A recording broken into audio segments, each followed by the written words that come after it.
Tak, verím, že už sa vidíme a že už sa počujeme. Trošku po malých technických problémoch, o 10 minútiek neskôr, ale tak verím, že ste si počkali, pretože dnes to určite bude stať za to. Ja vás teda vítam po letnej pauze na ďalšej marketingovej poradni našej onlineovej marketingovej digitálky pod záštitou teda Digitálnej univerzity.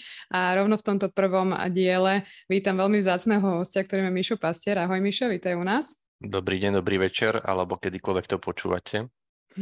Tak a dnes sa teda budeme rozprávať o budovaní značky a teda špeciálne o tom, že ako budovať značky v tej dnešnej uponáhlenej dobe, plnej chaosu teda a nepozornosti.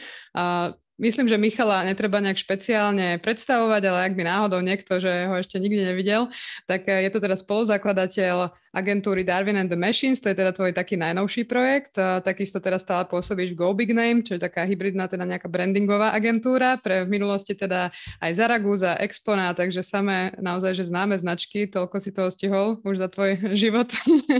Takže naozaj, že ovenčený oceneniami, máte to naozaj jedinečnú príležitosť dnes sa pýtať v komentároch, takže vás vyzývam už takto na začiatku, že pýtajte sa Miša na túto tému dnešnú a teda môžete dostať výborné rady. Takže ešte raz ťa vítam, Mišo, a ja by som možno dnes túto tému otvorila rovno tvojou novinkou, ktorá je teda kniha, ktorá sa ešte pečie, ako si nám povedal ešte teda off record, že nie je to úplne ešte vonku. A kedy vyjde? 18. oktobra?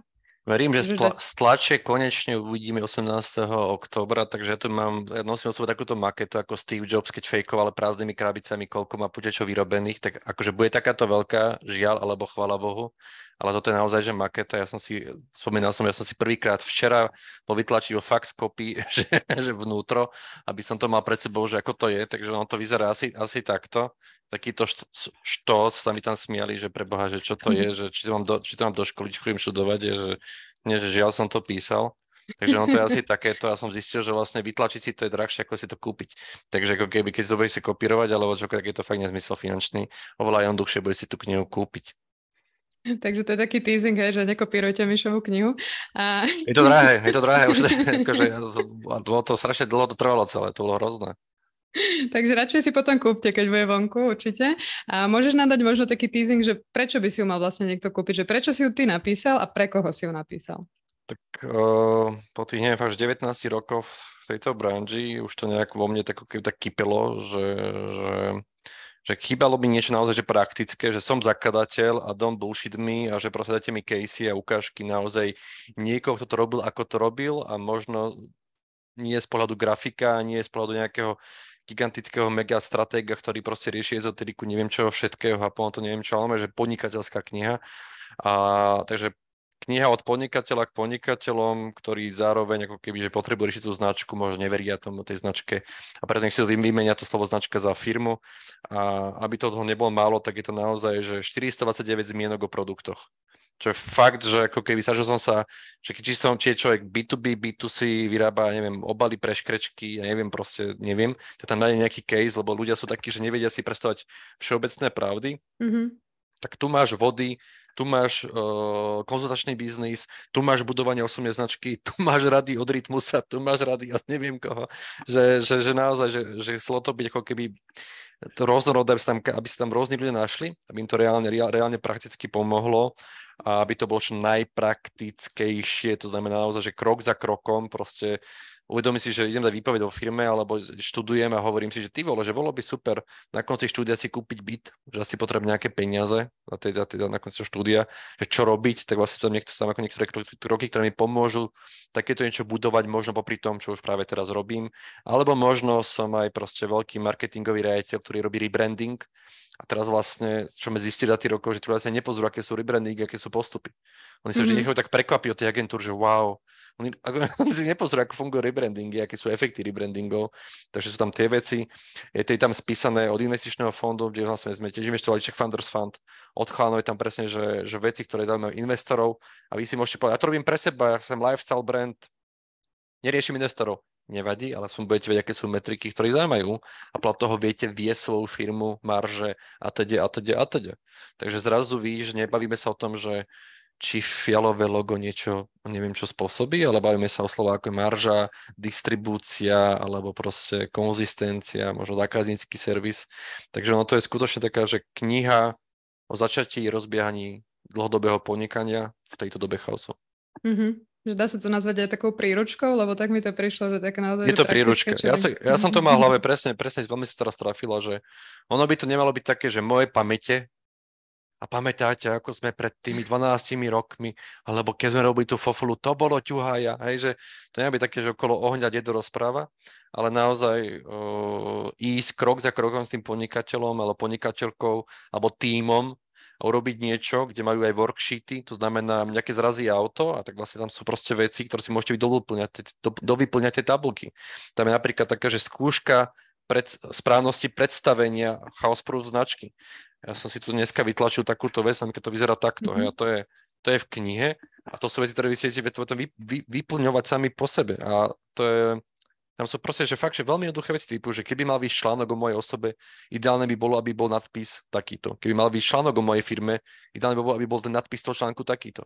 A tým, že takto praktické, že človek sa si doplňa tie veci, že čo tam má byť hore napísané, tak sa nestane, že mám 250 slajdovú bullshitovú prezentáciu o stratégii. Dneska som mal 2 stretnutia s klientmi, ktorí boli zúfali z toho, že dostali taký produkt a nevedeli, čo s tým. Ale takto, keď to je praktické, tak čo má byť napísané v titulke článku, alebo že keby mal vyjsť článok o tom, že sme získali investíciu, tak by nadpis bol čo? Čo by tam bolo napísané? Aká firma? Zrazu človek musí uvažovať, aha, tam musím písať kategóriu, v akej sme firme. Napíšte si ešte odpovede na tieto otázky. Chceme, aby si ľudia o našej značke hovorili. Takže to sú aj takéto úplne bežné veci. Alebo tam sú také, že sabotáže, hej, že sabotáže potenciálu značky. Normálne je vypísané, že krásne postupne, že sabotáž nechanie môže mať správny produkt alebo službu, správnu ulicu značky, teda, že si tam, kde sú peniaze, tam, kde sú tí zákazníci, máš správne meno pre rast, máš kódy značky, brand kódy riešené, máš teda svoju osť, že si obsedila v hlavách ľudí zákazníkov, ale nemáš ochrannú známku, tak si vriti. Alebo sabotáž sa že kúpi. Máš produkt, máš správnu ulicu, máš správne meno, máš správnu osť, máš správne kódy, máš ochrannú známku, ale máš slabú distribúciu. Tak znovu, čo je? Si vriti. Sabotáž nepripomínaním sa, hej, že proste máš produkt, zákazníka, ale máš nízku frekvenciu komunikácie. Znovu máš prúser. Takže to sú len vyslovene, že praktické veci od podnikateľov, čo mi povedali, kedy cítili, že zrazu dochádza im dých ich podnikaniu, alebo kedy zrazu proste, že bolo zemetrasenie a prišli o tú stabilitu. Alebo že proste, že boli tak dobrí, že ich Apple skopírovalo. Aj to je možné riziko, že proste niekedy treba byť ticho o niečom, aby náhodou si neboli sa funkcia Apple, aby vás skopírovalo. Takže väčšinou je to o tom, že keď sa nehýbete, že čo sa vlastne nastane, je to väčšinou som v nesprávnom trhu, tej nesprávnej tej ulici značky, že som medzi nesprávnymi konkurentmi, bojujem o nesprávneho zákazníka, alebo proste chýbajú priority v tej firme, alebo je proste, že malý zásah so správnou stratégiou. A to je ako keby najčastejšia chyba, že je proste malý zásah. Ja robím správne veci, len nejak som taký, neviem, či poloskromný, alebo neviem aký, proste, že proste málo ľudí to zasahuje. A o tom sú tieto veci, lebo veľa ľudí tak prešpekuluje, že správne posolstvo, že oni sú tak vyčerpajú sa posolstvom, positioningom a nejakými vecami, že vlastne zabudnú, že aha, čak, ale distribúcia rozhoduje môjho obsahu, povedomie o mne, alebo vôbec tej správy. Ale už sú unavení, lebo už majú za sebou 500 workshopov o hodnotách firmy. Super. Takže čo najpraktickejšie. Super, takže určite to, už mňa si kúpil s touto knihou, takže verím, že aj divákov. A kúp si ju radšej dneska, lebo zajtra nebude. Potom musím do faxkopy, skopírovať. Potom budeš vo faxkopy v rade s tými ľuďmi, ako som ja. Ale je to naozaj, je to veľká halu, že ja som to písal fakt tak, že asi mám ten impostor syndrom, čo to je, že som si myslel, že a koho by to zaujímalo takáto kniha o podnikateľstve, že naozaj taká, že veľká. A mňa strašne prekvapilo, som bol faktom, že ty vole, že keď to vyjde, ja musím kúpiť aspoň 5 kníh na tom Martinuse online, aby to aspoň nebola hanba. A zrazu mi píšu z vydavateľstva, že počuje, že Mišo, že to je bestseller. Že čo? Mišo Meško mi píše, že Mišo, že to je bestseller. A zrazu najpravdepodobnejšia kniha v kamenných aj online knihkupectvách na Slovensku, kniha o značkách a budovaní značiek. Akože, viete, to je Dominik Dán a tam sú takéto knihy, že to znamená, že ten hlad v spoločnosti zjavne je, ja som strašne rád, zjavne je ako keby hľadaj potom prebrať zodpovednosť za svoj život a prebrať zodpovednosť za svoje firmy a nečakať teda, že teraz ma tu niekto zachráni, nejaký buď vodca alebo nejaká spása z neviem z Ruska, ale že naozaj, že vybudovať si to sám poctivo a to je naozaj dôkaz toho, že zjavne to nejak trafilo nejakom momentum, ja som to strašne vďačný. Takže ako keby všetci ma to odhovárali, že ľudia už nečítajú knihy a neviem čo a tak. Pamätám, ak sa stretol Saifu, taký fialový, po nočnej som to písal, že čo robíš a píšem knihu. On že poslal knihu, to málo kníh je, no. A že no, díky Zajfa, že super. Takže verím, že takto komplexné a kompletné, že to bude naozaj ako keby, že pre niekoho, že krok za krokom môže ísť a vystavať to a vrátiť sa k tomu, keď bude sám pôjde do nejakého chaosu, že aha, atraktivita, frekvencia, komunicácia, zrozumiteľnosť, kde robíme chybu. Ale bude aspoň jasné, že viem, viete, keď sa pokazí auto, tak aspoň viem, čo počúvať. A aspoň viem, Ešte že sa môže pokaziť. Áno, že viem, čo sa môže pokaziť. A buď mi nefunguje, mám zapchatý fuel filter, čo sa stalo mne 2-krát, alebo mám proste neviem čo. A už aspoň viem tú diagnostiku robiť rýchlejšie. Takže veľmi veľa vrcholových manažerov mi píše na vysokých pozíciách, že vlastne to tiež potrebujú, lebo len idú nejakom ako keby automatickom móde, lebo sú na dobrom trhu, ich produkt trafil vlnu, ale čo keď ten trend pôjde dole? Takže musia pripraviť tie firmy na to, že čo keď ich produktová kategória pôjde dole? Ona pôjde dole. A potom veľa ľudí proste kolabuje a ja som si myslel, že som super manažer a možno nie som. No možno nie si, lebo si nepripravil firmu, takže tak. Super, už tu máme aj prvú otázku od Katky, ale než ju prečítam, tak aby náhodou, keď niekto ešte nepočul o tom, čo je to osť, tak prosím ťa povedz, lebo tá otázka sa týka osti, tak aby to všetci diváci zachytili. Že možno, a prečo je dôležitá? Možno len to v skratke. No dobre, tak spravíme to takto, že ja som tu mal taký príklad pripravený, že si to pripravím z tej knihy, že aby som nebol taký, že ne. Ale nie, čo treba ako keby, čo vidíme, aj dneska sme také stretnutie a tam tiež bol majiteľ, marketingová riaditeľka a niekto v pozadí, kto sa tváril, že tam nie je. A proste, keď sa opýtal, že dobre, tak akože, čo je tá línia tej komunikácie, tu komunikovať a každý povedal niečo iné. Takže OK. A vy si mi hovorí, že ste zladení, sme zladení. A tá marketingová riaditeľka v inom okne. A takže o tom, že aspoň zjednotiť tú komunikáciu, lebo vieme, čo je ešte úplne nová novinka, to som si dneska vytlačil, vyšla nová štúdia YouGo Focus on Measuring Brand Silence. Nerobili sme ju my, ale som ju našiel, hej, že Juraj Pobiecký mi ju poslal, neviem, či to vidíte, kurník šopa. Ale vidíte tam to, že ako náhle, ako keby je konzistentná komunikácia, tak revenue 23% hore. Môže narásť. Konzistentná komunikácia znamená zjednotená komunikácia. A k tomu slúži tá osť. To znamená, že ak si to my raz určíme, tak je veľmi veľká šanca, ak nie sme proste fakt, že chuj, že tam bude 23% hore. Takže je to naozaj to zjednotenie, takže čo si chceme obsadiť myslí zákazníkov, čím to budeme evokovať, to je strašne dôležité, neviem, čo si chceme obsadiť, ale čím to budeme evokovať a potom, či to je odlišné od konkurentov a či je to atraktívne pre cieľovú skupinu. To, čo si chceme obsadiť, čím to budeme evokovať, či je to atraktívne pre moju cieľovú skupinu, či je to odlišné od konkurentov.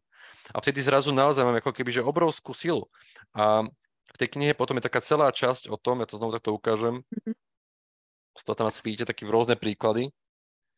A ono to je strašne jednoduché vo finále, lebo keď vám to poviem, tak každý, ježiš, jasné, no, tak ale to je na tomto krásne, že keď poviem presne Rajec, prírodnosť, Royal Crown, južanskosť, Heinz, pomalosť, Evian, mladosť, Monster, divokosť, Duracell, dlhodobosť, Gorilla Glass, odolnosť, Everlane, transparentnosť, Burger King, ohnivosť, Parker, darčekovosť, Klarna, hladkosť, Los Angeles, palmovosť, nasadené palmy, fejkové palmy. Burger King, ohnivosť, lebo McDonald proste rozmrazuje, oni majú reálny oheň.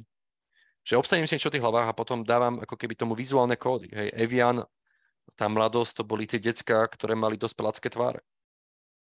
Že on to má vždy ako keby aj nejakú ako keby vizuálnu pečať. Takže čo si sa obsah myslí, čo to má evokovať vizuálne, lebo väčšinou to končí tie stratégie tým, že a hen taká persona, taký archetyp, taká tonalita, neviem čo, a Boh netuší, čo tá vlastne značka chce robiť. A máte tam 4 ľudí, každý to povie po svojom. A potom to dajú reklamné agentúry, alebo dajú to grafikovi. A teraz mi ukazovala dneska stretnutie. Dali sme to robiť takému freelancovi design a toto vyšlo. Robil na 7 návrhov, každý iný. Aha, keď to vznikne? Buď ste mu napísali zlý brief, alebo možno ten brief neexistuje, vy si neviete zhodnúť. Lebo ak raz niekomu poviem, že sme o ohni, tak asi robí dizajn o ohni. Lebo je to vizuálna metafora toho, čo je naša osť. Takže on to má spôsoby ako keby také, že absolútne zjednodušené pochopenie, nie je to dokonalé, nerieši to všetko, ale aspoň to trošku upracuje tých zakladateľov a tie marketingové týmy, aby si potom tie brand kódy ku tomu vybrali správne. Lebo ten brand kód môže byť čo? Symbol, farba, charakter, zakladateľ, tvar, písmo, pozadie, zvuk, vôňa, štýl. ale zrazu viem, že aha, toto vytvorí ten môj distinktívny prvok, je to brand kódy, ale on, jak si napojí na tú os, tak to bude fungovať lepšie. Lebo čo sa teraz deje? Ja chcem nejaké logo, ja chcem nejaký symbol, ja chcem nejakú stratégiu, neviem čo. A všetko to je rozdrobené, lebo niekto robí stratégiu, potom niekto robí design, potom niekto robí komunikáciu a to normálne tak vidno, že to sú nesúrodé prvky. Ale ak raz si proste poviem, že Duracell, zajac, dlhodobosť a on vždy ide dlhšie a opakujem to 50 rokov, tak to je tá esencia tej značky. Akože to je to, čo to dáva dokopy. A nie je to, že raz je to toľko, to je to strašne rozbité. Takže ten brand kód podporuje osť podporuje brand kód, je to v rámci nejakej stratégie, v rámci toho, že sa niečo obsadiť mysli toho zákazníka a je to zaujímavé pre toho zákazníka. Je to atraktívne pre toho zákazníka. Väčšina founderov si to proste spraví, hej, že sme technologická firma, tak budeme mať maskota robota. Však, a to je úplná chujada, lebo proste ako to je distinktívne. No nie je to, ale je to prvé, čo vás naplňa, management to väčšinou schváli. A vy tedy musíte povedať, hop, nebuďme idioti. Lebo to nie je distinktívne. A nie je to atraktívne pre celú skupinu. Je to atraktívne pre vystrašených manažerov. Takže ono to je veľmi ako keby, že tá kniha bude v veľkej časti ako keby tieto veci pomáhať proste riešiť, keď sú ľudia vystrašení a boja sa, majú hypotéky a neviem čo všetko proste, že aby si to v hlave trošku upratali. Mm-hmm. Aby to naozaj nebolo o tom, že fakt, že tá značka, nie som minulé spomenul, niekto na tom citoval, že ona sa nevyťahuje z kindervajca, hej? Ona sa tvorí. A ľudia vyťahli z kindervajca to plum, že to hneď ide, že tak, ale to tak nefunguje. Hej? Že to je presne ten proces, ale viem to posrať, pokiaľ ako keby neuvedomí si tieto ako keby body, ktoré ako keby treba naplniť, aby to bolo aspoň čo najviac zjednodušené. Ale ľudia robia 500 workshopov interných, traja sa zavrú a snažia sa ako keby, dá sa to, je to veľký zázrak, to podarí, ale nepočúvajú ani tú cieľovú skupinu. Ďakujem, takže už si chápeme, prečo je osť taká dôležitá a prejdem na tú Katkinu otázku. A ona sa teda pýta skôr, že na čo by si ako osť neodporúčal uvádzať pri budovaní značky? Že čo z praxe jednoducho považuješ za tie roky ako nevhodné? Teda nejaká nevhodná osť. Existuje niečo také? Mhm. Samozrejme existuje, akože, že však boli značky postavené na rasizme, hej? Uncle Ben's, Augena, neviem a tak ďalej, že vlastne preexponované rasové črty alebo pejoratívne označenie Eskimo a tak ďalej, takže ako keby ako náhle to niekto postavil na tom otrokárstve alebo proste na evokácii tej doby, tak je to proste fakt prúser. Takže aj tá južanskosť sa dá zobraziť inak a tá Royal Crown to robila veľmi dobre, že ignorovala tie bavlníkové plantáže a všetky tie veci. 12 Years of Slave, či ako je tá krásna kniha. Takže ako keby treba sa aj pozor, a táto doba je veľmi citlivá na takéto témy a vám rozbije tú značku. Takže ja som častokrát spomínal príklad v spoločnosti Bodega, čo si vlastne ako keby zobrala takú tú domáckosť ako svoju osť, len to je názov proste malých rodinných firiem a to boli chalani zo Google. A teda tie komunity im to nedali, akože to bol medializované, že im kradnú identitu kvôli peniazom a to ich rozbilo a zničilo firmu. Takže ako keby, že treba čítať aj tú society, tie trendy v nej, veci, ktoré sa neoplatí do toho veľmi píchať a proste to ignorovať. Tak verím, že Katke sme odpovedali. Určite, že asi si vie predstaviť nejaké témy. A o pol roka to asi bude niečo iné. Viete, že to je presne to, že vždy je nejaká téma, ktorá ako keby roznevá ľudí a že sa to nejak mení, hej, že proste však upalovali sme čarodejnice, tedy ľudí hnevalo proste, že niekto ma preklial, hej, alebo niekto ma zaklial. A to ľudí hnevalo, takže tá os tedy nebola úplne super. Potom bola, viete, chápete, že to je ako keby sa to mení, len treba čítať tú spoločnosť. Super. A ty si spomínal aj predtým teda nejaké tie kódy značky, že treba to mať všetko zjednotené, že možno úplne tak prakticky, keď môžeš povedať, že ako si ich vlastne vytvoriť, alebo že keď naozaj si možno každý vie predstaviť, že tvorí sa nejaké logo, nejaké farby, ale že čo tie ostatné veci, že ako vyzerá ten proces. Dobre, to je veľmi správne, čo si povedal, Mika, že presne, že veľa firiem si povie, že ja mám logo, mám nejaký kód, no nemáš kód, lebo ako keby keď prekliem to logo, tak tá značka zmizne. Hej? Dneska my tiež robíme jeden audit. Pravidelne robíme už teraz audity, lebo proste Tí ľudia sú proste v chaose a robia hlúposti. A fakt, že len máme teraz veľkého klienta, obrovského, len sa že prečo nám nefunguje proste komunikácia. Tam vybrali ich komunikáciu, všetko, čo komunikujú, prekli sme logo a všetko vyzeralo inak. A potom mi ukázali konkurentov, prekli sme logo a bolo jasné, že je to od tej firmy. Lebo mali ikonický štýl, alebo mali ikonickú ilustráciu. Alebo proste používali proste zakladateľ, alebo používali proste, že ikonické písmo ako font, Milka, alebo Oreo. Oreo spoznáš podľa fontu, aký má použitý. Vieš, aj keď ti niekto pichne do oka a vidíš rozmazanie 2 dní, tak proste vieš, čo spoznáš, to status od neho. Ben and Jerry spoznáš podľa toho, že vlastne majú tam tú krajinku s tou kravičkou a majú ho na packagingu, majú ho na social media statuse, kde je ten packaging a potom to ešte majú na tom billboarde, že to je konzistentné.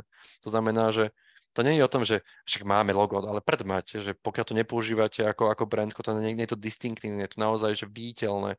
Je to, tá farba je unikátna v rámci tej kategórie, tá kombinácia je unikátna. To je krásna vec, že napríklad, že všimnite si, že Shell, Kodak a McDonald majú rovnaké farby. To je žltá a červená. A niekto môže povedať, Ježišmária, máme rovnaké farby. Ale tá kombinácia, ten kontext je odlišný. Tam máme nejaké hranolky, máme tam nejaký iný tvar, ten shape týchto farieb je iný pri tom Shell a pri tom Kodaku. Takže tá značka funguje proste iným spôsobom. Takže my si musíme nielenže vybrať že toto bude že máme farbu, ale povedať si, ak chceme, že tá farba bude brand code, tým pádom musíme ju distinktívne používať, tú farbu. Distinktívne používať odlišne ako tí ostatní. Takže ono to je o tom, že potom to používať tak, že fakt, že grcáte z toho, že už nevládzete viac to používať. Takže teraz čo robia firmy? A nám grafici povedali, že by sme mali nejak osviežiť, okoreniť tú komunikáciu. No preto by ste mali okoreniť, akože tam mali by ste okoreniť toho grafika, vyhodiť ho, pretože tam tá konzistencia znovu 23%, hej, konzistencia a nie je to, že meníme. My tu vidíme každý deň nám niekto takto volá. Však robíme teraz európske Allegro, riešime teraz v niekoľkých krajinách ho budeme riešiť a proste oni tiež museli si určiť brand kódy a tie dodržiavať a to funguje. A potom to nevedia, potom to rozpoužívať v tej kategórii. Ale to sa musí byť naozaj, to nie je tak, že v design manuále, alebo dneska mi to ukazoval, ale veď my máme tie ilustrácie v design manuále, to je super, že ich máte v design manuále, ale prečo ich nepoužívate? Jaj, ale tí ľudia to netrklo. Reálne vysoko predstavení manažéri s gigantickými platmi mali pocit, že to majú brand kódy vyriešené, lebo to majú definované. Ale to, že to treba používať pravidelne, denne, a takže vám na grcanie, tak to akože nedoplní ľuďom, čo je veľmi akože fascinujúce. A preto tá branža je úžasná v tom, že vlastne my sme všetci takí strašne múdri, ale vo finále kto vyhráva? Ten, kto sa nebojí robiť. Ten, kto tie veci aplikuje. Takže ja mám veľký rešpekt pred každým, kto proste ide, aplikuje a keď mu hovoria, že to je trápne a toho je už veľa, tak on povie, nie, to je málo. O tom to je. O tom to celé je. Nepočúvať iných, ktorí hovoria, že už tam je, tá zvučka je taká čudná, alebo aj ten kondelák, on hovorí takým čudným hlasom, ale to je distinktívny hlas. A keď sme to zaviedli, tak dostali sme informáciu od Kondely, že im proste o 40% vstúpi konverzie. Viete, že že nemať, že nie cieľ, alebo dokonca, že mali predtým maskota, má takú tú šípku. Nebola distinktívna. A to je tiež firma by sa tešila, však my máme maskota. Super, že máte maskota, ale máte kód značky? A nefungovalo to ako kód značky, pretože to nebolo distinktívne, nebola to ich šípka, navyše šípka je niečo, čo ako keby to je žiaľ existuje symbol, ktorý je minulosť, pretože šípky boli čo na počiačové myši. A generácie budúce budú čo? Ani nebudú ani vedieť, čo to je. Viete, že ak máte save button je disketa detská z toho, že to je save button. A to je same shit, to znamená, ja potrebujem niečo, čo je moje, čo je mimo tých trendov, mimo tej kultúry, mimo tej technológie, čo je naozaj úplne v pohode debilná krabica, ktorá má proste charakter Barryho Whitea, ktorá je archetypálna, je balič žien a pomáha ženám proste, lebo ženy sa cítia domácnosti opustené, chcú proste vyriešiť zmenu gauča, ale chlap je na rybačku a proste je debil a nevyriešil ten gauč 5 rokov a ja mu to tam hovorím a zrazu príde proste Kondela a to vyrieši. A je to princ. Ale je to archetypálna situácia, je to proste niekto, kto je záchranca. A toto sú tie ako keby esencie toho, ako to správne určiť, že vlastne my vlastne nevytvárame nové. My remixujeme existujúce do nových podôb. To je celé, takže to nie je nejaké invencie, teraz pomenovosť, ale to je naozaj o tom, že my remixujeme zavedené kulturálne sociovzorce v tých ľuďoch tak, aby boli nanovo povedané. Keď si načal to okoreňovanie, s tým sa ja často stretávam, že nedú nám kampane, tak nejak vymeňme tie grafiky, nejak to tam preskladajme, prefarbíme, že... Takto akože, však ja som za každý experiment, ale sú veci, ktoré sa proste nemenia. Viete, že to je proste, že ak sa raz Oreo, ak sa raz McDonald's, ak sa raz Coca-Cola, tak to tak nefunguje. Ja ničím dlhodobé tú značku. Značka je budúci zákazník. A oni na to by mali terajšiu konverziu, odpalia zisky budúce, že to je ako keby absolútne, ale to je tak koná človek v strachu a v dese. Je ničiteľ. Ničí všetko, reštartuje všetko, hľadá chybu v tom, čo mi ovplyvniť a má pocit, že to je asi tá farba. Alebo takíto boli hackeri, čo však zmeníme farbu butónu a zachránime svet. Hej, že však dobre, ale z tomu sú nejaké princípy a možno len mám slabú distribúciu a možno mám slabý budget. Možno cieľim na nesprávnu cieľovú skupinu. Možno by som mal prestať cieliť. Možno by som mal cieliť na kategóriu a tak ďalej. Že hľadajú, že majú pocit, že akože to ich ako keby spasí a to ako keby ide oplniť. Však sú takí manažeri, čo si myslia, že neviem, že zmenili sme farbu a teraz firma skrachovala. Hej? No, asi nie kvôli tomu, možno preto, že si nemali tovar na sklade, keď bola kampaň. To sa tiež reálne žiaľ stalo. Takže to sú... Ľudia sú proste vystrašení. A keď sú ľudia vystrašení, tak robia to, čo vedia čo najrýchlejšie ovplyvniť. A to môže byť takáto somarina. Vtedy proste treba byť odolný voči tej situácii a neurobiť to. Takže Lex Auren všetkým brand manažerom. Hej. Chill. A ty si spomenul už teda viaceré chyby, že máš ešte nejaké také, že také najčastejšie, s čím sa stretávaš, čo robia tí manažéri pri teda značkách? Majú slabú distribúciu, majú nízku frekvenciu komunikácie, nízke mediálne rozpočty, ich kreativity a komunikáty sú odlišné. Najčastejšia chyba by je paradoxne, že ich komunikácia priadená ku konkurentovi, to znamená nevyriešiť značku, predbehli už idú robiť kampane. To teraz sme mali tiež včera, alebo neviem, sme mali taký call a my máme stratégiu robiť content, toto a takéto veci. Že dobre, čo bude spájať ten content? Čo to vlastne je ten content? Ja nenávidím také slovo, čo také všeobjímajúce ako stratégia content. No však akože to bude také rozhovory a potom takéto testovanie produktov. No ale čo? Bude to testovanie produktov, že to robíte vy? Budete v štúdiu, ktoré bude fialové? Alebo bude tam proste na cymbale hrať niekto počas toho?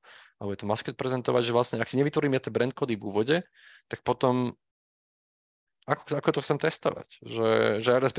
Ako chcem testovať produkt, aby som to bol ja? A oni, taká tá prokrastinácia aktivitami, hej, že však ale poďme rýchlo robiť, ale ak si nerobím domácu úlohu, ktorá žiaľ není 10 typov ako pre vás a tá domáca úloha žiaľ je taká, čo oni nenávidia, tak v podstate ako keby hold, tak potom palte peniaze. A ja každému z týchto ľudí doprajem, staňte sa investorom. Staňte sa investora, pozerajte sa na marketingové budžety, ako to pália firmy a potom budete mať úplný pohľad na to, že to manažer tu vypaluje prachy na niečo, že má že kampane, ale vôbec nerieši značku, aby ju nastavil. A keď už sa nastaví, tak nerobí nejaké hodnoty, nejaké tonality, nejaké proste sentimenty a neviem čo, a vôbec nemá vyriešené to, že my sme oranžoví, alebo my sme takýto, nás spája toto a keď to uvidí človek, tak spozná nás podľa tohto. Hej, že je to veľmi, veľmi fascinujúca doba, kedy vlastne vieme, čo funguje a ľudia majú pocit, že ako keby, že to vyhekujú nejak, že proste nie, ale však tam sú ľudia na druhej strane, oni sú vizuálni, audiovizuálni, proste, že tam nie je iná bytosť. Ten človek má oči, má uši, to znamená, preto funguje sonic branding, preto funguje vizualita. My máme 10 000 rokov sme proste kódovali na tvary, aby sme vedeli rýchlo odlišovať tvary, či je to nejaký pavúk, alebo had, alebo neviem čo. A teraz sa tvári, že shape nefunguje. No vidíte, ak nefunguje, tak prečo sa Toblerone bije o ten svoj shape trojuholníkový? Prečo sa Ritter Sport bije s Milkou a nakoniec vyhral? Hej? Lebo ľudia sú jednoduchí. Vidia štvorcovú čokoládu, tak si idú kúpiť štvorcovú čokoládu. Oni nerozmýšľajú v tých všetkých veciach, ktoré sú vnútri v tom produkte. Takže treba akceptovať, že ľudia sú naozaj jednoduchí, ale žiaľ, workshopy nemôžu byť jednoduché, tak sú komplikované a potom je to úplne fascinujúce pre mňa, že ako môžu také, že sa robia tie, ja neviem, akože tak robte tie workshopy, tak máte tie srandy a potom necháte paliť firmy peniaze, že to je v pohode. Potom mi to možno privádza k otázke rebrandingu, že často teda firma si povie, že už dlho to robíme rovnako a ideme rebrandovať, že kedy podľa teba je možno vhodné rebrandovať a kedy práve je to úplne že nevhodné. Super, akože o tom mám asi nejakých tam 40 strán, je tam presne o rebrandingu. Je tam presne, že najčastejšie dôvody, väčšinou je to, by bolo zaujímavé, že doteraz to bolo, že boli firmy, ktoré mali problém, nevedeli oslovať nových zákazníkov, ale napríklad teraz vieme, že vy môžete robiť aj private label, ktorý vlastne slúži na oslovenie nových zákazníkov, nemusíte rebrandovať celú značku, ale niekedy zistíte, že proste potrebujete rebrandovať, lebo je tam, že vlastne ľudia nechcú to kúpať kvôli tej značke, že tá má zlé asociácie, tak potrebujete asociácie zmeniť. A to sa robí aj partnerstvom napríklad. Ale najčastejšie to je, že bol taký teraz veľký prieskum o rebrandingu, že proste, že sem byť relevantný pre súčasný svet. Doteraz to boli fakt, že to bol nejaký prúser, alebo to nejaký legislatívny problém, alebo to bolo po akvizícii, alebo to bolo potom niekto kúpil niekoho, alebo bol kúpený. Že to boli naozaj racionálne dôvody a teraz to naozaj chce byť ako keby, že aktuálny pre tento moderný svet. Ale čo vidíme, je veľa firiem pochopilo ako keby, že potrebuje riešiť branding a teraz keď vidíte Burger King alebo proste takéto značky, tak oni primárne rebrandujú kvôli tomu, aby mali jasnejšie brand kódy.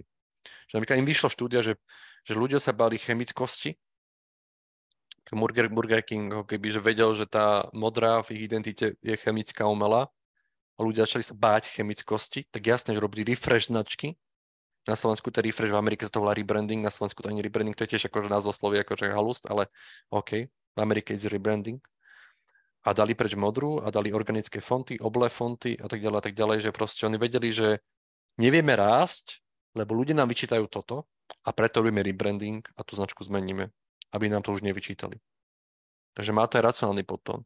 Ale každá kategória je iná a je veľmi zaujímavé sledovať, že keď robili sme strašný rebranding, už teraz robíme mall na Allegro, obrovský rebranding, veľmi gigantický a riskantný v podstate. Ale čo sme sa ako keby naučili, že jediný, kto má z toho strach, sú fakt tí manažeri a väčšinou sa ako keby nič nestane, hej, že keď sa neviem, že Army Market menili na Varagot, hej, alebo tieto veci, že ľudia sú vydesení, že máme tu nejakú jednotku na trhu, ktorá sa meniť, alebo finálne nič sa nestane. Keď to tak preložím možno, že ono by to malo v podstate tá zmena prísť ako keby zvonku, hej, že trh si niečo žiada, preto rebrandujem mne, pretože mne už sa to zdá okúkaná modrá. Ja aj tak áno, ak je taký že sa mi to zdá okúkané, tak samozrejme ten človek je v nesprávnom mieste, nemôže robiť to byť marketingu, to akože určite áno. Väčšinou tá objednávka je zvonku, ale niekedy to môže byť aj v novej stratégii, že viete, že teraz, neviem, asi zachytili, viete, že Seat nevie predávať, tak urobili site, líniu Cupra a zrazu proste ľudia by si nekupovali, že mám prachy, mám 35 rokov, chcem mať dynamické auto, nemám v hlave Seat nikdy, top of mind. A trvalo by, neviem, 6 rokov, kým by sa Seat repozicionoval. Ale vytvorím tu private label Cupra a zrazu tam má 100% nárasty predaj, neviem, 70% alebo tak. A zrazu ako keby žiaľ, side product je ten, že keď podporujem takýto private label, tak odpalím tú main značku, ale možno pre ich budúcnosť je dobre ako keby, že istým. Alebo môj obľúbený príklad bola značka Sikura, hodiniek, fantastická, úspešná, ale asi ju ani nepoznáš, ale vlastne to sú ľudia, ktorí vlastne kúpili skrachovaný Breitling. A povedali si, že Breitling má lepšie meno, tak sa rebrandneme na Breitling. Aj keď Breitling má šitovejšie produkty, niečo, my sme Sikura, ale ten Breitling má lepšie meno. Čo je veľmi zaujímavé, že kedysi tie značky, no to je Takže ako keby tých dôvodov môže byť naozaj niekoľko a v tej knihe sú rozpísané, tam aj presne taký ten test, či naozaj je to ego-driven rebranding, alebo ten trh to vyžaduje. Ešte ty si spomenul ten príklad Varagot a Army Shop sa predtým volali, či tak nejako? Army Market. Army Market, tak možno, že povedz, že tento príklad je podľa mňa dobrý na to, že prečo to nebol dobrý názov, že Army Market. No jednoducho, lebo ich zákazníci nevedeli, že nakupujú u nich. To bola úplne bizarná situácia. A to je krásna vec, že vy predávate, ste úspešní, však máte peniaze, ale to je dobré, že ako náhle viete teóriu značky, tak vy viete, že teória značky je budovanie budúceho zákazníka. A ja sa nemám tešiť zo súčasného zákazníka. Ja mám vždy rozmýšľať, kto je môj budúci zákazník. Lebo iba značka rastie cez oslavovať nových zákazníkov. Vy si zrazu uvedomíte, že máte sakra prúser, keď ľudia nevedia identifikovať, kde to nakupujú. Takže vy, aj keď proste ležíte v peniazoch, tak viete, že toto je prúser. Som bohatý nie preto, že mám značku, ale preto len, že mám dobrý produkt so správnou distribúciou, možno práve mám lepšie PPCčka, možno práve som vyhekoval Facebook alebo TikTok alebo niečo, čo je veľmi zlá pozícia dlhodoba. To je taká tá zlatokopecká, hej, že toto vydalujem a potom prúsere vyhadzujem všetkých ľudí. No a proste keď som smart, tak proste potrebujem tvoriť seba, investovať do seba, chrániť seba a útočiť na iných.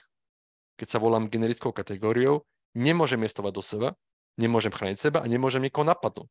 To sa na mňa podobá, lebo nemám za sebou právo. Ale ako náhle sa volám unikátne, mám unikátne brand kódy, tak viem odstavovať konkurenciu a hlavne moja komunikácia je priariteľná ku mne. To je absolútna alfa omega. Takže som mal takú skratku, že najprv musím zaujať, potom ma musia spoznať, potom si musia spomenúť. ZSS. Že to je strašne jednoduché. Najprv musím zaujať, to veľa, vlastne ani, no počkaj, to vôbec značky nezvládajú, ale ideálne sa ti a potom musia ma spoznať. A toto je prúsre. Mnohé len sú, ale nie sú rozpoznaní, že to sú oni. To je ten ich štýl, to je tá ich kampaň, to je tam nakupujem. Ja sám nakupujem vo veľa e-shopoch a ja ich nepoznám proste, že normálne, že víš to, ak sa volal ten, ja neviem. Normálne, že neviem, lebo som nikdy niečo nakúpil. A ten obchod sa teší, máme nového zákazníka. Ale ako zákazník si nepamätaj si nakupoval.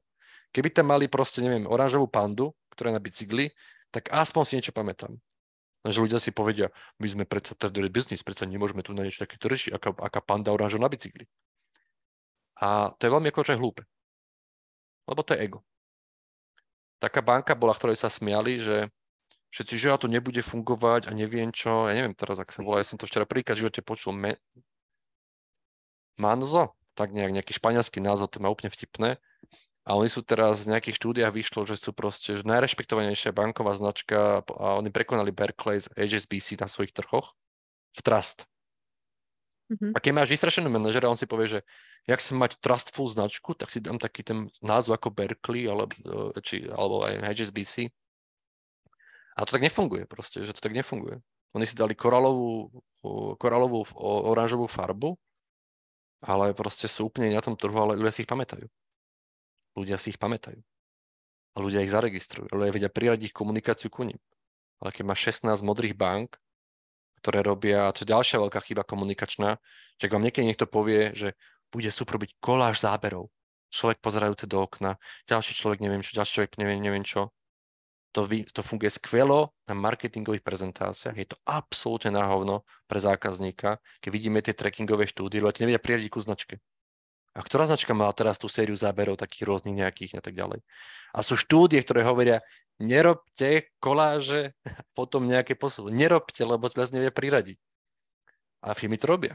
A tie štúdie majú tie výsledky, ale proste a budú takí pekní ľudia a budú takto, že to je tak častá to vec a my tu vieme, máme tie dáta a rítia to ľudia ako keby, že ľudia sa boja. Proste ľudia sa boja, že čo keď si nás zákazníci všimnú. To je absolútne, že to je paradox marketingového riaditeľa, že a čo keď ľudia budú o nás hovoriť? Čo keď nás poznajú? Ľudia sa boja. Radšej robíme niečo priemerné, aby to bolo, tešíme sa, ťap, ideme ďalej. Ale to je možno to je aj dobre, že tak je, lebo tým pádom máte väčšiu šancu preraziť. Veľa ľudí je priposratých a proste tým pádom naozaj, že ten, kto to robí poriadne, tak proste vie zahviezdiť. Je to tak? Takže máte šancu ešte, milí diváci, ak si kúpite knižku a budete nasledovať všetky kroky. Napríklad. Možno ešte teraz taký buzzword, alebo neviem, či to tak mám nazvať, že brand experience, že možno čo ty si o tom myslíš, alebo že ako všetky ako keby nejaký zážitok so značkou, že ako sa to dá nejak pretaviť možno aj v tom brandingu? Ja neviem, akože pôjde sa, viete, ten branding potrebuje takéto veci, ako to je znovu ako slovo content, no? Vieš nerobiť user experience a to je pomenovanie niečo, čo existuje nejakou inou nálepkou. Ale však robte pre mňa, za mňa, však akože ja som všetko povedal, že však dostanete sa z Amazonky, keď sa stratíte aj mapou londýnskeho metra. Tak ak vám toto pomôže, tak či máte vešticu, brand experience, alebo proste máte že vykladáte žolíkové karty a veštíte z toho proste brand kódy, pre mňa, za mňa. Že ak vás to uprace, tak robte čokoľvek. Ak vás to nerozháze v tej konzistencii. Ale to je tak, pre mňa to je také, tiež také, jak všetky tie Branden a Brand Insight, neviem, však to je proste len, že proste, čo vás robí distinktívnym. To je celé. Čo vás robí distinktívnym, že to je celé. Len ľudia to, vy to nemôžete povedať napriamo, lebo potom, čo budú žiť tí konzultanti?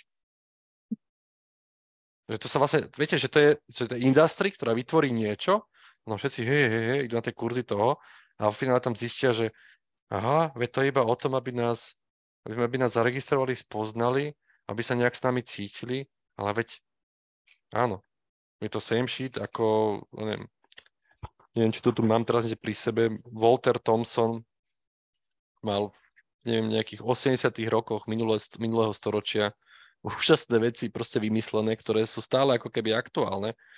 A to je presne, že to sa len musí tá doba, ako keby, viete, tí ľudia musia pocit, že niečo nové, aby nové niečo riešili a pritom vlastne oni riešia to staré, ale však dobre, však zastoval takto, to prebalí o 10 rokov a však dobre. Netreba brať to, že to je niečo nové alebo niečo revolučné, alebo tak, to je len skôr, že ten management chce mať pocit, že chce mať niečo inovatívne. Že ja som bol teraz pozvaný do 3 firiem, nech prídem prednášať o tých nových inováciách a neviem akých veciach. A je to strašne komické, sú tie inovácie a tie firmy vôbec ako keby nefungujú komunikačne. Ale chcú mať inovatívny workshop.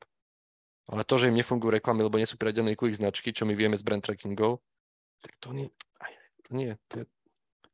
A my chceme radšej poďme sa tom AI baviť, alebo proste aký majú zážitok ľudia majú s našou značkou. No Ricky, prvom rade musia spoznať, že vás nakupujú, ale ja to neriešim, lebo to znie strašne obyčajne. Takže ja som v tomto taký, že si akože milujem progres, milujem všetko, veci a tak ďalej, to je super, ale najprv si sakra správame tú domácu úlohu. Neprelepujeme to proste, hej, ako... A viete, to je takto. No, to je dobré, že ak sa vďaka tomu tam má dostať branding managementu, nie sa to akokoľvek. Viete, ako keď bolo, že bola tá umelá koža, plastová koža, keď prišla, všetci fuj, plastová koža, to nie je koža, teraz to bola vegánska koža. Wow. Už je to 10-krát drahšie. Vegan leather. Wow, a to bola plastová, hej. A teraz ľudia sú z toho posratí. Takže keď sa to prebali, pre mňa, za mňa, ak to pomôže, volajme to proste hej, že dikobrazí princíp brandingu a nech sa o tom študuje. A ty si spomínal, myslím, aj v nejakej tvojej prednáške, že je dôležité tú značku dostať aj do fyzického sveta, že to môže byť tiež... Uľahčuje to všetko. Uľahčuje to všetko. A to je súvisí s tým brand kódmi. Proste, keď mám foundera, viem ho odfotiť pri rozhovore, tak je to super. Keď sa nejak rovnako oblieka, tak je to super. Keď mám tie ďalšie veci, ako sú tie farba alebo charakter. Viete, pozrite si obyčajnú, viete, že to tiež. My robíme aplikáciu, my sme iní. Aha, a Duolingo je čo? To nie je bicykel, to je aplikácia, ktorá dokonca učí jazyk, čo je ako keby tiež proto neexistuje. Ich brand equita je extrémna, lebo majú proste Dua, ktorý chodí na event, ľudia sa s ním sú fotiť, sa s ním stretávať, on je v tej aplikácii, on je fyzický, on je 3D, on je tam. Ľudia majú vzťah so zvieratami a s ľuďmi, je mi to ľúto. A ľudia sú takí prekvapení z toho. Ľudia majú vzťah ku ľuďom? Áno, tak sme nakodovaní geneticky. Takže ľudia nemajú vzťah k butónom? Nie, ľudia nemajú vzťah k butónom. A keď to takže áno, aj aplikácia vie byť atraktívna, keď má presah do fyzického sveta. Lebo žiaľ, tí ľudia stále žijú v tom fyzickom svete. A dokonca žijú vo fyzickom svete, aj keď scrollujú na Facebooku alebo na Instagrame a TikToku. Kde sa natáčajú tie veci? Väčšinou v fyzickom svete. Dokonca, keď mám simulované 3D, tak čo simuluje? Simuluje fyzický svet. A keď je to celé len kvázi ako keby digitálne. Teraz tie virálne videá, čo boli, že tá kabelky idú po tom Paríži, simulácia fyzického sveta. To je celé. Ľudia sú nakodení na fyzický svet. Akože to je znovu, akože budeš bojovať proti mozgu človeka, proti nejakej evolúcii, že akože veľa šťastia, že... Ale sú takí majstri, čo akože nový pohľad na človeka. Ľudia nevnímajú cez ľudí, neviem čo, takže tak dobre. Ja možno také ja robím neodpustil, keby som sa to spýtala, presne ten fyzický svet, že ako si spomenul aj tu Duolingo, že je to v podstate online vec, není ako keby fyzická, oni to nejak do toho dostali, že možno keď by si mohol dať nejaký tip konkrétny pre DigiUni, že jak by sa to napríklad mohlo preniesť do fyzického sveta, že nech si niekto môže predstaviť niečo, čo ešte neexistuje, že ako nad tým premýšľať. A to je znovu ako keby, že to je to, že čo chcem evokovať, aký je problém ľudí pri štúdiu, hej, Duolingo pochopilo, že Ľudia sú vystrašení a nechcú vidieť pri univerzite pedagóga, ktorý má ide poučovať. Že ľudia ako keby nechcú mať niekoho nad sebou, ktorý im ide hovoriť, ale ty sa asi sa učiť. Ale keď je to roztomilý duo, ktorý ťa proste pokúša, rieši, neviem čo, hovorí to ako keby zábavne a nepôsobí ako učiteľ. A to je presne ten paradox, že vlastne, že manažéri a foundery si myslia, že ak predávam počítače, tak musím mať maskota robota. Ak predávam univerzitu, tak musím mať maskota alebo nejaké vizuálne symboly univerzity. A sú strašne prekvapení, že vlastne tak není. A nevedia pochopiť, že prečo tak není.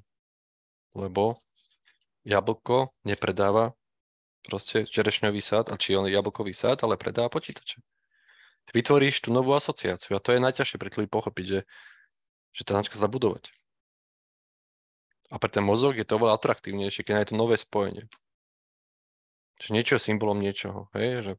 Že poviem, že Sakura a zase je to symbol Japonska. Ale to je konštrukt. Sakura nie je symbol Japonska. Vieš, rozumieš, že to je ako keby to je konštrukt.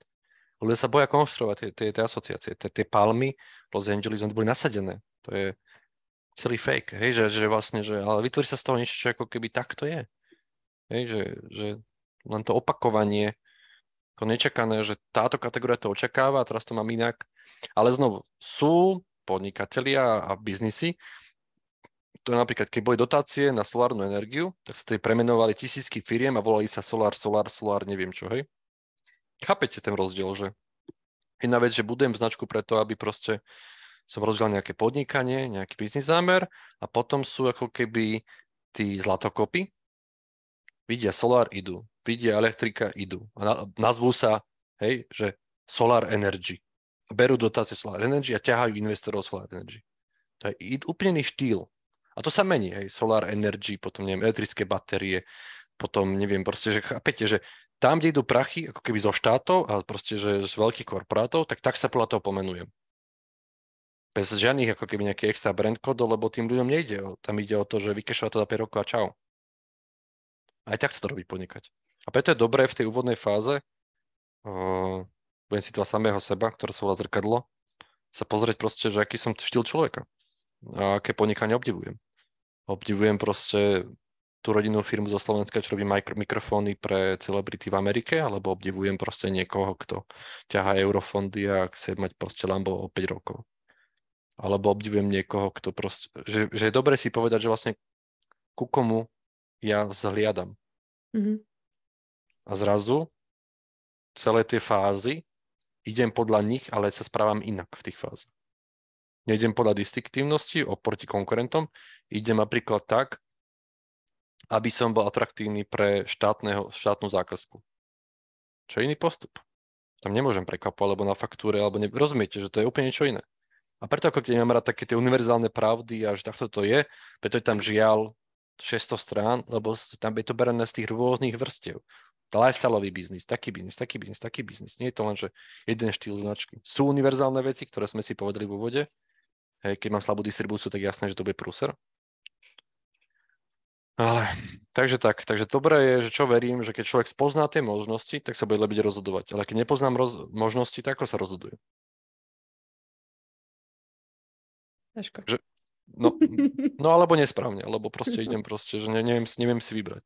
Takže o tom to je a preto paradoxne tie kódy, ktoré nesúvisia s tou kategóriou, ako je Blue Bottle, modrá fľaša, ktorá vyzerá ako vínna fľaša, je symbol z najrešpektovanejších kávových značiek v Amerike. Čiže to je iracionálne.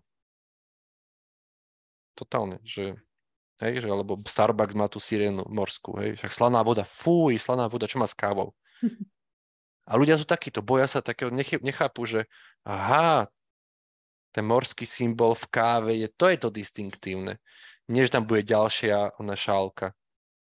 Ale tu máš 500 študentov, ktorí chcú robiť kaviareň, si založiť značku a rozmýšľajú, budem sa mať coffee house, neviem, že zapadnúť. V momente, že ako keby, že ako byť priemerný človek. Máme kurz, ako byť priemerný človek, ako zarábať málo. A nasledujeme kurz, volaj sa po kategórie. A to bylo super, akoby tá šálka obsahovala naše písmeno a to je znieš podľa kurzu, ako byť ešte že ako robiť drahú komunikáciu. Takže ja verím práve to, že poznanie tých príkladov, poznanie tých možno rôznych úspechov, či je to Spanx americkej značky, zakladateľky, alebo ďalších firiem, že to môže ľuďom pomôcť upratať si v hlave to, že aha, možno nie som idiot, ako zakladateľ, keď to chcem robiť inak. Alebo možno som príliš vletený, lebo je tam taký framework Need Size Money Happy, ktorý ako keby, že pomáha upratovať taká tá klasifikácia, či vôbec moja značka bude úspešná. Need Size Money Happy, proste o tom, či tam je tá nejaká potreba, či je dostatočne veľkosť trhu, či ten trh vie zaplatiť a či buď mňa to robí šťastným, alebo toho zákazníka to robí šťastným, alebo spokojným aspoň nejakým spôsobom, že nezabije ma na zárohom. Takže Need Size Money Happy, ale ja som to dal otázku niekedy fakt, že paradoxne, že tieto 4 veci Need Size Money Happy sa opýtam a už som zažil, že na stretnutí ľudia ako keby closely firmu a išli do novej. Okay. Lebo si uvedomili, že fakt, že vlastne ja to robím, lebo to len chcem mať. Ale to nebude nikdy size. Tadá. Ale všetky 4 musia byť, hej, že splnené. Aby ideálny stav, ale potom príde vyhorenie, lebo ja dám do toho všetko a zistujem, že ten trh je malý. Alebo zistujem, že tá potreba neexistuje a potom tu máme pivotovanú firmu 6-krát. Dneska sme tiež hľadali vlastne, že o čom ten produkt vlastne je a pre koho je. Takže Need Size Money Happy, znovu ten framework tam je celý popísaný, veľmi jednoduchý. Ja som si ho tiež potreboval zjednodušiť ako človek, ktorý proste tiež som nedočkavý. Tak som nechcel tam mať proste 500 vecí, nie. Need Size Money Happy, aha, a som v ríti. Všetci ma chvália, nikto to nekupuje.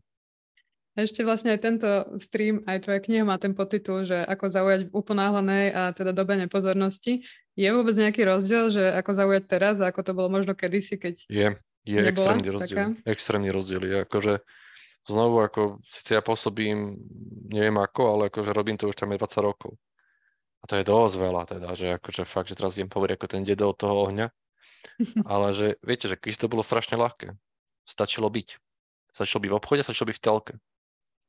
Ale tá konkurencia bola menšia. A teraz vlastne tí vlastní konkurenti, viete, teraz proste mobilnému operátorovi konkuruje influencer. V tom istom feede. O pozornosť. To nebolo. Počet ochranných známok.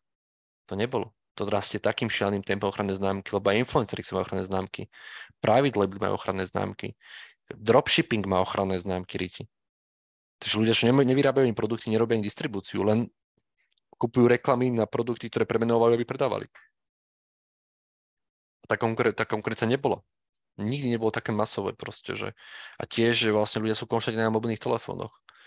Konštantne ako keby, že nevydržia. Že aj podávanie informácie proste, že všimnite si posledné videá, že tí influenceri katujú pred koncom slova. Tam posledné niekedy tie písmenka nie sú to je tak vykatované, aby to proste a neviem čo, že proste, že ten mozog len sa stáva takým nejakým otvoreným hrdlom, to ide a tým pádom my aj vidíme, že akákoľvek veľká sláva trvá 2 dní. A predtým trvala aspoň týždeň. A ľudia strašne rýchlo zabudnú. Máte super event, neviem čo, tešíte sa. Novinári nás písali, hej, že proste, že úspešné aj v Bostone, hej, neviem čo. 2 dní, bum. Kde sú všetci tí ľudia, čo mi tak chválili, obdivovali? Kde sú? No, už sú u niekoho iného. Takže čo naozaj... to možno znamená pre tú značku, že čo teda urobiť, aby sa udržala možno v tých mysliach zákazníkov aj cez to všetko, čo sa na nich chrlí z každej strany? No a to sú to... Rozmýšľam, či som tu na nej si pripravil. Dobre. To som si vytlačil takú veľmi zjednodušenú ako keby vec, že ako to upratať, že chaos-proof značka, že čo by mala nasledovať. Takže nedá sa byť všetkým pre všetkých. Základná vec. Neveril by si, koľko ľudí chce byť všetkým pre všetkým. Takže to, keď si poviem, že nedá sa byť, tak odľahne mi trošku taký kameň do srdca. Takže základná vec, že aký je problém, ktorý riešime, aké je riešenie tohto problému, povedzme si očakávania od svojej značky, povedzme si, prečo sme začali, čo vás naštartovalo, čo nám prekážalo. Že vy som si to napísal, sralo ma toto, neviem čo, za čím si stojíte, chcem, aby toto. A trošku sa opratujem. Ako keby myslov, aby som potom nebol v chaose. Vyberiem si zákazníkov, ktorí ma budú zbožňovať a zaplatia mi. Takže aká je šanca, že mi niekto bude zbožňovať a zaplatí mi, čo je pre nich relevantné a čo bude moja značka reprezentovať pre týchto zákazníkov, ktorí ma budú zbožňovať a zaplatia mi. A zaplatia mi. Na to sa absolútne zabúda. Hlavne, že ako sa pri nás cítia, podľa čoho nás spoznajú. Takže podľa čoho nás poznajú? Podľa zeleného vtáka, ktorý hovorí po španielsky. Duo. Hej, že podľa čoho nás poznajú? Že podľa toho tvaru, podľa toho shapeu, tam bude Karl Lagerfeld, alebo tam bude Muzmuzák, nebude hovoriť Kupsi a bude robiť Muzmuz, robí Sonic branding. To sú tie kódy tej značky. Potom si treba učiť, že kde sú títo zákazníci. Je najväčší pool týchto zákazníkov. Väčšinou sú najväčšieho hráča v kategórii, alebo sú v nejakej subkultúre, alebo sú v nejakom hobby a tak ďalej. Proste. Ale väčšinou sú najväčšieho hráča v kategórii. A pokiaľ tá kategória neexistuje, tak je tam prúser. A ako sa k ním viem dostať, čo nás povedia ďalej, ako sa im budem pripomínať, ako sa budem prispôsobať tú komunikáciu. Je to nejakých 15 akože veci, ale zrazu, keď si ich takto mentálne prejdem, znie tak strašne banálne, ale tie firmy na to vôbec nie sú pripravené. Už len vôbec to, že kde sú to zákazníci, tak zrazu, počkaj, čo? Podľa čoho vás poznajú? A toto rozbije väčšinu firiem. Však máme logo, ale preto máte logo, ešte vlastne nespoznajú. Všetko to robíte si jednu fokusku a opýtate sa ľudí, že a zrazu zistíte, že vás nespoznávajú. A keď vás poznajú cez produkt, tak to je prúser. Vás musia poznať cez tú značku, nie cez to, čo predávate. Lebo tá kategória môže zakapať. A akože najväčšia skratka je, že mať názor. Ako náhle mám názor v tejto nenázorovej dobe, tak a už to ide. Už viem akože, lebo potrebujem 20% ľudí nastrať, aby to proste naozaj, že keby, že rozpumpovalo sa, keď nemám peniaze, treba mať názor. Hovoriť hlas. Tiež boja, predpokladám, väčšinou. Jasné. Ale akože to je rozumné, však ako len hovorím o extrémnych prípadoch, že čo sa dá všetko keby, že pomôcť tomu, aby tá značka fungovala efektívnejšie. Ešte Dagmar tu má skvelú otázku, ktorú som aj chcela otvoriť. Či môžeš prosím niečo povedať aj k House of Brands, že firma nemá budget, aby komunikovala každý brand separátne. Tak môžu povedať, že aké sú možnosti pri tomto? Že či musí každý brand komunikovať separátne? Treba si povedať, čo znamená komunikácia. To je tiež strašne dôležité, že pri rôzne architektúry značky máme takúto hybridnú architektúru, neviem akú architektúru, hej, že separátnu. House of Brands, ja si mám asi 500 rôznych produktov, tak tam, keď nemám prachy, tak komunikujem ako keby tú materskú vec, hej, že neviem, ako keď sme riešili Jim Beam, sme riešili, neviem, tam môj Move značku, alebo neviem, Beast Pink, ale ja potrebujem bol známy Jim Beam. A ten ako keby vie ťahať ostatné. Alebo sa ešte robí trik cez foundera. Že ako keby ťahám foundera a mám toľko veľa značiek, viete, že tiež akože extrémny príklad, hej, Elon Musk, ale či robí plameňomety, alebo robí parfém, alebo robí proste Boring Company, alebo neviem čo, tak on to vyťahne cez jednu značku. A tá jedna značka, keď je známa, tá mother brand, tak ona vie ťahať ďalšie. A potom sa to také techniky, že potom, že niečo si beriem z toho mother brandu aj do tých ďalších produktov, do ďalších firiem, buď sú to vizuálne kódy, alebo lingvistické kódy, alebo tonalita, alebo unikátny štýl tej komunikácie, cez nejakú typografiu, alebo nejakú štýl fotografii, že ako keby nejak sa spojím s tou hlavnou značkou a potom to ide, že... A to je príklad toho, že to môže aj osobná značka, že neviem, ja predtým ako začal podnikať, mám na seba neviem koľko firiem, tak ja som začal som blogovať, mal som asi 20 000 čitateľov, vytvoril som si ten mother brand, čo bol, že Michal Pastier, a potom keď sme launchli Zaragozu, tak už to išlo ľahšie, launchli sme Zaragozu v Čechách, už to ľahšie, úplne tam nikto nepoznal, ale to už bolo ľahšie, potom big name taký, neviem čo, a máme 7 firmu, ale teraz ja dokážem presne dať vonka knihu, bez kampane, cez jeden status, a rozumiete, že vlastne ten mother brand to akože tlačí. Takže nehovorím, že máte takého zakladateľa, máte takého foundera. Nemusíte mať, len majte niečo, čo si to zobere, a uvedomíte si, že toto má to ťahať. Ja tiež nepoznám všetky produkty Apple, ani ma to nezaujíma, ale poznám Apple. Takže pokiaľ nebudem investovať do tej materskej značky, tak mám prúser. Ale mnohí nechcú investovať do materskej značky, lebo majú tie malé značky na to, napríklad launchnú niečo v Indii, tam je to prúser, to stiahnu a to nezničí materskú značku. Konflikty FDA, legislatíva a tak ďalej. Teraz Klarna má gigantický problém v Austrálii, to ťahá mediálnu pozornosť a keby tam mali, viete, že to je ako keby rôzna stratégia. Takže možno treba od toho, že OK, čo chceme robiť o 5 rokov a čo potrebujeme investovať. A treba pamätať na to, čo sa o mne práve teraz komunikuje. Na to firmy zabúdajú, že Ježiš, ale prečo o tomto nevedia o nás, no lebo to nekomunikujete. A tam sa zrazu nedá robiť všetko. To ľudí väčšinou dobehne tie firmy, alebo robí je presne, že private label začnú komunikovať a materská značka zapadne. A niekedy sa stane dokonca to, že tá materská značka zapadne tak, že napríklad Crayola bol subbrand, nejaká línia, a zrazu Crayola je vlastne firma teraz. Ona si vlastne zobrala, premenovala sa tá materská firma podľa svojho produktu, lebo ten bol známejší ako ona. Takže treba si vybrať, nedá sa byť všetko pre všetkých, alebo so všetkými značkami byť všade. Super. Píše Dagmar, že pomohlo. Ďakujem. No, Tak sa ďakujem. tešíme. No už sme pomaličky u konca. Hodinka uplynula rýchlo. Dali sme teda 10 minút navyše, keďže sme meškali. Máme tu ešte potom nejaké reakcie na tvoju knihu, že už sa neviem dočkať tvojej novej knihy. A dokonca niekto si tu pozrel rebríček, ako si to na začiatku spomínal, že za posledných 14 dní je najpredávanejšia kniha na Martinuse Protokol prirodzenej plodnosti a sexuálneho apetítu. Áno, Ale takže... tvoje je stále v top 6. Hej. Po tých 2 týždňoch, takto, že ono to vyletelo prvé 2 týždne, tedy sme dali tie 3 statusy a my sme si potom akože, ak si všimnete, my sme stopli, že vlastne není kampaň, není nič, že proste, že lebo ľudia mi furt píšu, že tá kniha, ona bude 18. októbra, koľko máme vyše mesiaca, je to strašne veľa času, takže my to musíme pripraviť, aby to bolo, ale v každom prípade, ak chcete, aby sa vám ušla, teraz to nehovorím, že akože kúpte si to, ale poviem to, kúpte si to, lebo zjavne my sme fakt vypredali polku nákladu za 3 dní vtedy. A dneska mi volali ďalší, že kupujú 100 kníh pre svojich akože manažerov, takže ako keby, že je veľká šanca, že potom na tom nášom trhu nebude, tak nedostanete sa k nej. Takže ak chcete, že kúpte teraz, lebo proste nebude. Mi už píšu ľudia, že odlož mi. No, sám nemám. Sám nemám.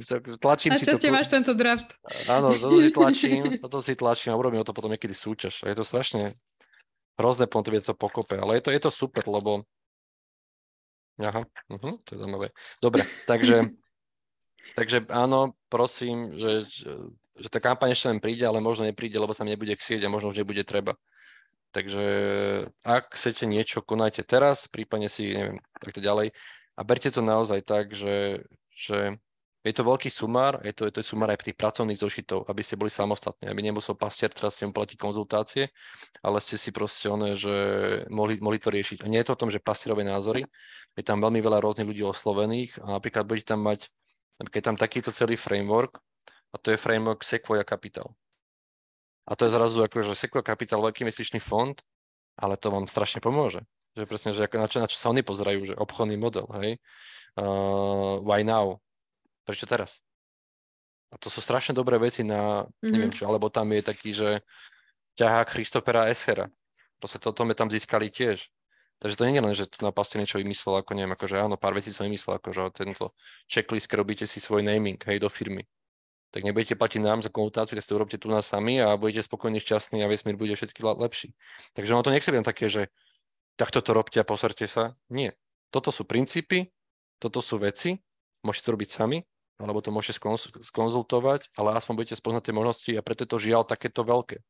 Lebo tam sú všetky tie fázy. Tam ideme naozaj, je tam nachádzanie cieľovej skupiny, kmeňa, skratky, osti, mena, ako robiť ten brand kód, atraktivita, frekvencia, konzistentnosť, zrozumiteľnosť, ale tam rozpísané, že aké sú formy konzistencie, aké sú formy frekvencie, čo používa na zväčšenie frekvencie, keď nemám peniaze, keď mám peniaze, čo robiť, aké sú katapulty, ktoré ma odpalia pred konkurentov, to sú také tie veľké výhody, reflektory, ako zefektívniť našu spoločenskú zodpovednosť, alebo vzducholoď, čo bude pripomínať našu firmu celému trhu. Hej? Proste to sú tie klasické triky typu, že ak nemáš prachy, tak urob ocenenie, urob súťaž, neviem čo, kategóriu rating vo svojej industrii, zrazu si tam pripomínaný v tej industrii. Hej?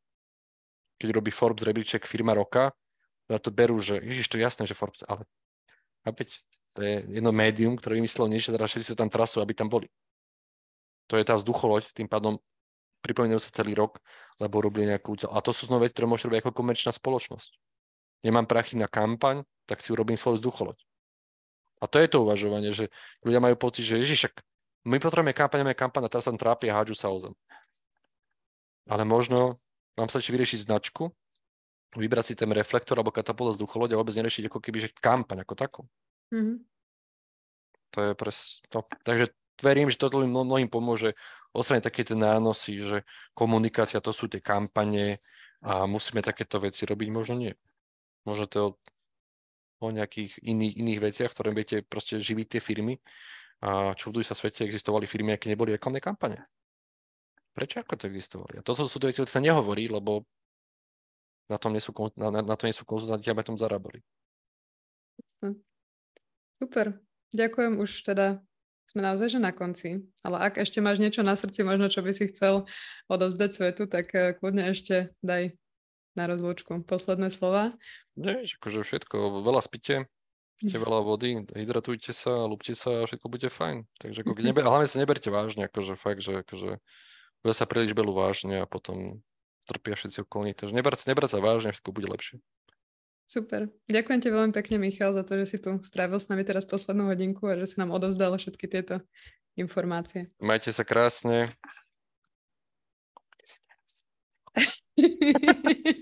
Dneska. Super, každý ide teraz klikať určite. A ak chcete Michala teda stretnúť aj na nejakej hodine na Digitálnej univerzite, kde sa budeme teda ešte rozprávať o brande, tak nezabudnite, že ešte sa môžete prihlásiť a 7. oktobra štartujeme, takže aj tam môžete Michala vidieť ako lektora. Takže to je náš taký malý reklamný break a už sa naozaj lúčim. Pekný večer všetkým. Pekný večer, pekný deň alebo čokoľvek. Čaute.